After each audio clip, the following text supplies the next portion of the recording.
Que bom, boa tarde a todos. A gente ficou com o último painel e nós vamos tratar de um tema que eu acho que é um tema de encerramento interessante aqui da nossa conversa de hoje: energia, sustentabilidade e mobilidade. É como se a gente estivesse juntando as três frentes que estão redesenhando a economia brasileira. Exatamente esses três temas. Eles caminhavam separados, né? A gente tratava desses três temas de forma separada. Uma coisa é mobilidade, outra coisa é sustentabilidade, outra coisa é energia. Hoje não mais, uma depende da outra. Então a gente está com o tempo também mais contadinho, então para a gente conseguir fazer 2 rodadas, pedir para vocês aí, como disse o William, para a gente aplicar a fórmula do tempo aqui: energia, movimento mais potência. João, eu começo com você, que eu quero entender como é que mobilidade e sustentabilidade caminham juntas. Onde é que você enxerga o Brasil nesse desafio hoje? Boa tarde a todas e todos. Muito obrigado pelo convite. Gostaria de saudar os colegas aqui do palco. Eu vou aproveitar para fazer uma breve introdução em relação ao porquê que isso aqui está tudo conectado, né? Ótimo. Nós temos um enorme desafio pela frente, que é a descarbonização, né? Os números mostram, né? A gente, evidentemente, colhe dados de muitas fontes, evidentemente, que têm um passado bastante robusto, e a gente sabe que a emissão de CO2 são 50 gigatoneladas emitidas pelo globo inteiro. A gente não interessa onde a gente emite o CO2, o aquecimento global ele vai acontecer. Se nós não fizermos nada, essas 50 gigatoneladas vão duplicar ou triplicar até 2100. São 75 anos a partir de agora. Isso significa que nós vamos ter na região do trópico, na região próxima à linha do Equador, temperaturas que vão estar em torno de 5 graus acima daquilo que era o período pré-industrial. Então, nós vamos ter 44 graus de temperatura todos os dias do ano, e com umidade muito alta na região da linha do Equador. E olha que coisa interessante, 44 graus significa que o nosso corpo não respira mais. 36 graus e meio interno, 44 graus externo. Nós vamos criar uma região inabitável próxima à linha do Equador. E olha que outro dado importante, essa é a região que produz alimento de origem animal e vegetal para o mundo. Nós estamos falando de América do Sul, África e Índia. Essas regiões vão ser fortemente penalizadas. Então, os maiores emissores estão no norte, China, Estados Unidos e Europa, nessa ordem, mas as consequências a gente vai observar primeiro. Então, esse é um problema global que precisa ser enfrentado de uma forma global, mas as ações e as soluções, elas dependem de cada região, a realidade de cada região. O Brasil tem, aí a gente entra na discussão da mobilidade, tem uma matriz energética privilegiada. Já foi falado aqui, em painéis anteriores, ou seja, a energia elétrica, uma matriz de baixo carbono, de fonte hídrica, biomassa, eólica, solar. Em outro país do mundo tem isso. Talvez a Noruega, por outras razões que a gente pode discutir depois, numa outra oportunidade. Então, a Stellantis, como tem 30% do mercado, com as suas marcas aí, Fiat, Jeep, Peugeot, Citroën e Ram, e mais recentemente a Leapmotor, que eu posso falar depois, a gente tem um desafio muito grande. 30% do mercado a gente precisa descarbonizar. E essa descarbonização, a gente aprovou recentemente um plano de 2025 a 2030 de 32 bilhões de reais para implementação de tecnologias de baixo carbono a bordo dos veículos. Então, utilizando o biocombustível, o etanol, porque tudo aquilo que é queimado, rodando, o motor com combustão queimando etanol, ele emite CO2, assim como o motor a gasolina. Mas esse CO2 do motor queimando etanol é capturado pela plantação da cana-de-açúcar da próxima safra, então ele é um baixo carbono. Nossa frota hoje, 30% da frota hoje roda com etanol. Significa que 30% dos carros que estão rodando lá fora são carros baixo carbono. É como se a gente tivesse 30% da nossa frota de veículos 100% elétricos. Então, 32 bilhões aprovados, nós temos a implementação de biocombustível e diferentes níveis de eletrificação de 2025 até 2030 para poder responder com tecnologia a bordo dos veículos, soluções de baixo carbono. Mas não basta, a gente precisa trabalhar na cadeia completa, que vai do berço ao túmulo, seja da mineração até a reciclagem final do carro. Um carro dura 20, 30 anos no mercado. Então, a gente precisa trabalhar na mineração, o carro é aço, alumínio, plástico, na descarbonização da mineração, da fabricação das matérias-primas, dos componentes, né? O carro tem 5.000 componentes, na tecnologia embarcada do carro, para a qual a gente aprovou 32 bilhões nos próximos 5 anos, e na reciclagem. Então, nós precisamos trabalhar na cadeia completa. E isso une os setores. Com o peso que vocês têm no setor, é um movimento relevante, e aí você fala meio tipo assim, en passant, como dizem meus filhos, né? Tipo assim, en passant, 32 bilhões de reais de investimento, mas é bastante dinheiro e colocado no lugar certo, né? Olhando para o futuro. Mas como a gente falou de descarbonização, Thiago, eu quero passar logo para você, porque a mineração é o G0, né? É o ground zero desse processo todo. Então, explica para a gente como é que você está vendo esse roteiro da descarbonização, começando pela mineração. Bom, obrigado, Thaís, obrigado pelo convite. Acho que é um pouco do que o João falou, né? É a cadeia toda. Nunca vai ter a descarbonização completa se a gente não for até o chão, que é na mineração. Então, e você vê que essa é uma discussão que ela é independente, se a gente é a favor ou contra, acha que tem ou não tem. Nós, enquanto empresários, estamos todos tomando decisões nessa linha da descarbonização, né? Então, para pegar um pouco do gancho, né, João, que você falou, então você está tomando ali tudo que é de baixo carbono. Então, o aço é um deles, de baixo carbono. Esse aço de baixo carbono, ele vem da indústria siderúrgica, que é responsável por 8% das emissões, que tem diversas iniciativas para reduzir carbono, uso de hidrogênio verde, né, hidrogênio azul, autoforno elétrico, principalmente migrando da Europa, como você falou, um dos grandes poluidores para o Oriente Médio, que vai demandar, por sua vez, um minério de ferro de mais alto teor, né, porque o minério de ferro, quando ele tem o mais alto teor, ele emite menos carbono. Então, nós que estamos lá no pé da indústria, estamos conectados, de certa maneira, com essa questão da sustentabilidade, né, e desenhamos toda a estratégia da Itaminas justamente nessa linha, porque a gente entendeu que precisava enxergar a cadeia toda, que isso agregava valor. Eu acho que tem uma grande vantagem, porque a precificação, né, João, que é um outro debate que se faz, quem vai pagar essa conta, né, da descarbonização, está o consumidor disposto a pagar um preço mais alto para ter um produto, né, um bem de consumo, um bem durável ou não durável, com ele mais verde, mas eu estou disposto a pagar mais. Então, assim, no caso da mineração, isso de certa maneira é equacionado, porque ela, por ser uma commodity, né, o ferro já é balizado. Então, você tem os prêmios, os prêmios são pagos no mercado a partir do momento em que você produz um minério de mais alto teor. Então, essa parte está equacionada para a gente. Então, por isso a mineração e todo o plano nosso não é tão en passant assim de 32 bi, mas não deixa de ser um plano robusto, né, de 2 bi de investimento nos próximos 10 anos. Ele é todo direcionado para a nossa rota de processo, para que a gente possa produzir um minério de ferro de mais alto teor que vai descarbonizar essa agenda. Essa é exatamente a conexão que a gente faz, entendendo que isso vai passar pela siderurgia, com todas as suas dificuldades, com todas as suas iniciativas, para depois da siderurgia o aço e formar o carro, né, os bens finais de consumo e atender de maneira geral essa descarbonização como um todo. Isso é o desafio da Itaminas, mas é de todo o setor siderúrgico, né? Lembrando da COP30, que não conseguiu chegar a um bom termo no debate dos combustíveis fósseis, por exemplo, não significa que o desafio de evitar o superaquecimento e tal não se mantenha, né? Falha da nossa geração, da humanidade, que não está dando conta de equilibrar as demandas.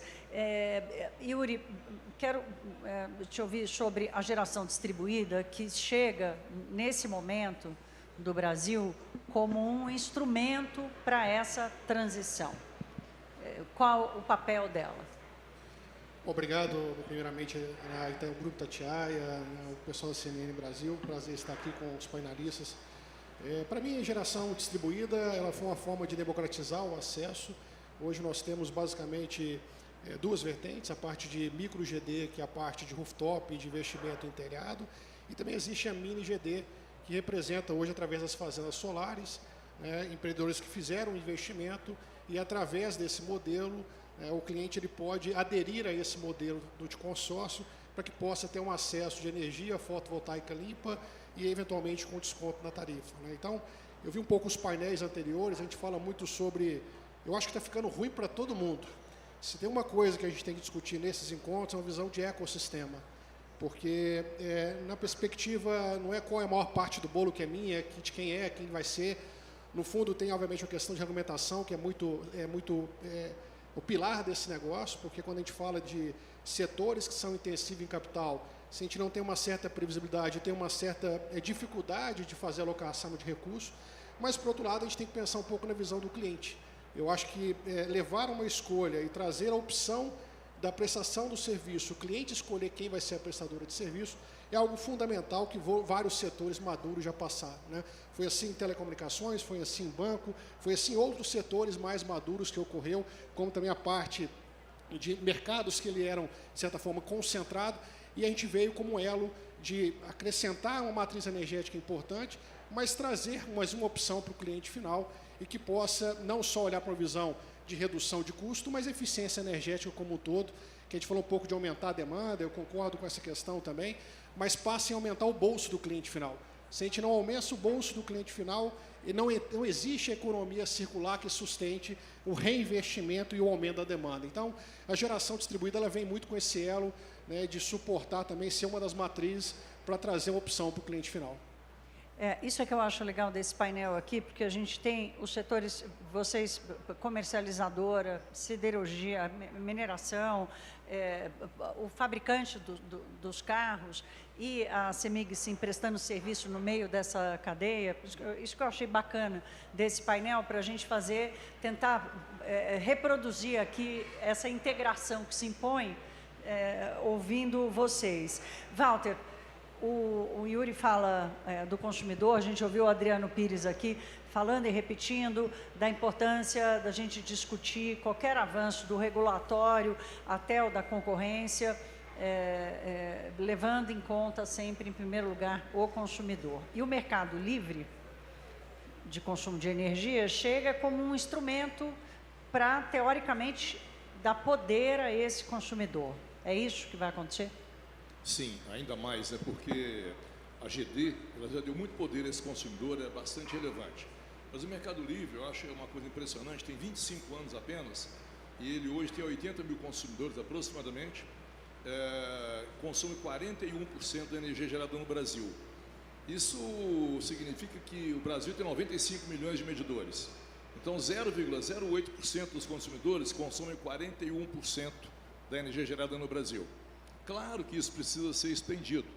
Então, essa abertura do Mercado Livre a baixa tensão vai gerar competição, o que pode ganhar ainda mais recursos, mas temos um número também impressionante. Nesse período de 25 anos, o Mercado Livre propiciou uma economia de 0,6 trilhões de reais. Isso é dinheiro em qualquer moeda, né? E certamente isso afetou o consumidor, porque eu não canso de falar. Se a pessoa tem uma conta de R$500, ele gasta no mínimo mais 4 vezes isso indiretamente através dos produtos que ele consome. Então, essa economia ela é muito bem distribuída. E uma coisa mais sobre isso ainda, que o Baranov tocou com muita propriedade, é a questão do curtailment. Eu acho que esse é um dos pontos que espero que haja alguma alteração na aprovação agora da MP 1304, eu espero que haja alguns vetos lá. Então, que eu acho é esse, não é justo o curtailment para o gerador, mas também não é justo distribuir esse preço para o consumidor. Você vai pagar por energia não gerada e não consumida, é algo estranho. Então, eu acho que deveria ser um arranjo feito entre geradores, o que incluiria também a mini e microgeração, para ser mais justo para com a população. Vamos voltar nisso já. João, a gente segue aqui para a última pergunta para cada um. O primeiro painel começa com a discussão regulatória, a ANEEL aqui, o ONS, o operador viria, mas o REA teve um problema. Você está na ponta da cadeia que você depende do equilíbrio desses fatores todos. Então, tem o risco, tem o experimento da mudança, da modernização do processo, quer dizer, da porta para fora, né, do portão da fábrica para fora, o quanto a mudança na regulação, esse debate sobre quem vai pagar a conta e tal, como é que isso chega para uma empresa como a Stellantis e qual o teu diagnóstico? Vou focar na proposta, no resultado, né? O desafio é enorme porque a gente precisa descarbonizar num país em desenvolvimento. E como a gente disse no início que isso envolve vários setores, é um desafio assim, enorme. Eu vou dar o exemplo do que nós fizemos ao longo dos últimos anos. A gente começou a discussão em 2012 da descarbonização, sabendo que do desafio global e junto com o governo, setor privado e o governo, o gestor público, né, através das associações de classe, né, Anfávia, Sindipeças, que envolve o setor automotivo, a gente começou uma discussão de marco regulatório e a gente chegou à conclusão naquela oportunidade, eu estou dizendo 2012, então são mais de 10 anos, que a gente precisaria dividir esse desafio em pedaços, em fases, e naquela oportunidade a gente traçou o primeiro programa chamado Inovar Alto. São programas de 5 anos. O primeiro foi Inovar e ele estabeleceu um objetivo de redução de 12% de emissão de CO2 na frota de veículos novos vendidos. A gente tem uma frota de 45 milhões de carros aproximadamente, então não é uma tarefa que a gente resolve em um ano. A gente precisa fazer essa descarbonização equilibrada do ponto de vista ambiental, econômico e social, principalmente num país em desenvolvimento como o nosso. Então, desenhamos um programa, e na época chamado Inovar, de 12%. Durante a execução desse programa, de 2017 a 2021, a gente desenhou o segundo programa, que é o Rota 2030, que está em vigor agora. Ele vai de 2022 até 2026. E agora, nesse período, a gente desenhou o programa Mover. E a gente foi evoluindo com os programas, inserindo elementos que pudessem fomentar a descarbonização no setor. Perfazendo um total de 2017, do primeiro programa, até a entrada em vigor em 2027, do programa Mover, serão 35% de redução de CO2 em 10 anos. Se a gente procurar, nós não vamos encontrar um país que tenha feito, na sua cadeia automotiva, 35% de redução em 10 anos. Então, dá para fazer, mas setor público, setor privado, precisam sentar em volta da mesa e discutir a realidade do país a fundo e traçar planos. Fomento para desenvolvimento tecnológico, com o objetivo de cumprir metas, né? Então, dá para fazer. Eu acho que é um bom exemplo para outros setores, para que a gente possa fazer essa descarbonização ser algo realmente sustentável ao longo dos próximos anos. Senão, a conta vai ficar muito alta. Tiago, a tecnologia para fazer todo esse processo, qual o diagnóstico da influência dela, do acesso, principalmente, a ela no setor de mineração? Na mineração, né, nós somos muito fortes, né, uma questão locacional, especificamente Minas Gerais é quase uma tabela periódica, né, que subiu e tem tudo disponível. Então, você não tem muito como buscar os minerais, tem restrição, né, na busca por locações. Eu acho que o grande desafio que a gente tem é quanto mais a gente consegue agregar valor na cadeia. Né, e aí não só na mineração, porque por ter muita mineração, naturalmente a gente tem muitos fornecedores locais, a gente tem uma indústria forte, né, bons fornecedores, bons profissionais, referência a empresas que saem daqui e têm seus escritórios na Alemanha, nos Estados Unidos. Mas quanto mais você avança na cadeia, mais vai ficando, né? Então, na medida em que você passa para o aço, a gente até teve a oportunidade de falar sobre isso, né? O Brasil produz 30 milhões de toneladas de aço há 25 anos, desde 2000. Né? Às vezes, em períodos mais animados, bate ali em 34, 35, mas não passa disso. Aí vocês, né, João, compram aço e aí você sabe como que é a disputa com o aço chinês. Então, tudo isso está ligado à carga tributária, que é cada vez mais elevada em função de gasto público, e por causa disso também a elevação da taxa de juros, porque aí na hora de fazer os investimentos aqui, você larga de 15% no melhor dos cenários. E quanto mais você avança na cadeia, eu trabalhei na Fiat também, João, lá nos anos 2000, eu me lembro, hoje deve ser maior, mas a carga tributária dentro de um carro era 42% do total do veículo, hoje deve ser mais, né? Então, assim, se a gente não faz essa discussão, né, o que vai avançar é que cada vez mais a gente vai ficando, né? Assim, então, a gente tem tecnologia, a gente tem cabeça. Minas Gerais é um exportador de cérebros para o mundo inteiro, mas o problema é que o ambiente, né, principalmente agora, por exemplo, com minerais críticos, que você tem a política nacional, que você tenta entregar com uma mão, mas você vem com taxação de dividendos na outra e tira. Então, se a gente não... E essa não é uma discussão nova, essa é uma discussão de 100 anos atrás. Né, quando se discutiu trazer a cadeia siderúrgica para cá, a partir de 1911, quando os Estados Unidos e Suécia buscavam novas fontes, novas jazidas minerais, e a gente não conseguiu evoluir. Então, nós estamos aqui 100 anos depois fazendo a discussão de novo sem avançar. Acho que esse é o nosso desafio, né, fazer. O problema a gente sabe qual que é e qual que é a solução também. Não, e superar a questão macroeconômica, né? Eu acho que o próximo, viu, o João não está ali? Não. Mas o Bruno está. O próximo, Elos, a gente tem que misturar aqui macroeconomia com qualquer outro setor que a gente faça, viu? Porque o ambiente macro faz toda a diferença, né? Porque o acesso à tecnologia não é só ir buscar a melhor, mas é até como fazer o investimento correto. E aí, Yuri, eu quero te ouvir desse ponto de vista, né, levando em consideração a necessidade de investimento, inclusive para a geração distribuída, inclusive para que ela dê certo, para que ela não seja, por exemplo, como a gente debateu aqui anteriormente, uma ameaça ao setor. Quer dizer, você gera muita energia, não tem como armazenar, não tem como aproveitar, não tem como distribuir. Então, qual é o investimento que o ambiente macroeconômico permite nesse setor? Eu sou otimista de natureza, né? Eu concordo aqui um pouco, foi colado, que a questão a visão de olhar para o todo, né, ela é fundamental para o desenvolvimento contínuo, né? A gente falou um pouco sobre subsídio. Subsídio tomou uma palavra meio pejorativa no setor, mas poucos sabem que armazenamento, a tributação é 72%. É mais do que bebida alcoólica e mais do que cigarro. Isso não pode ser normal para uma perspectiva que nós estamos discutindo aqui de crise de convivências de matriz energética, aonde que BES poderia ser uma forma de harmonizar a visão de ecossistema. Então, quando a gente fala de subsídio, não é pensar de uma forma pejorativa, mas como é que a gente consegue, de fato, usar esse elemento como sendo um fator, talvez, de harmonia no ecossistema, como já acontece em outros países, né? Tanto o GD quanto o GC, no Chile, por exemplo, né? Você tem que fazer a aplicação do investimento também com armazenamento. É obrigatório ter uma parcela disso com investimento em BES. Como acontece na China, né? Eu estive recentemente lá. Então, eu acho que foi citado aqui no painel anterior. Esse não é um problema do país, esse é um problema do mundo. E a gente tem que pensar como é que pode ter matrizes que possam suportar harmonia, e para mim armazenamento é uma grande tendência disso, né?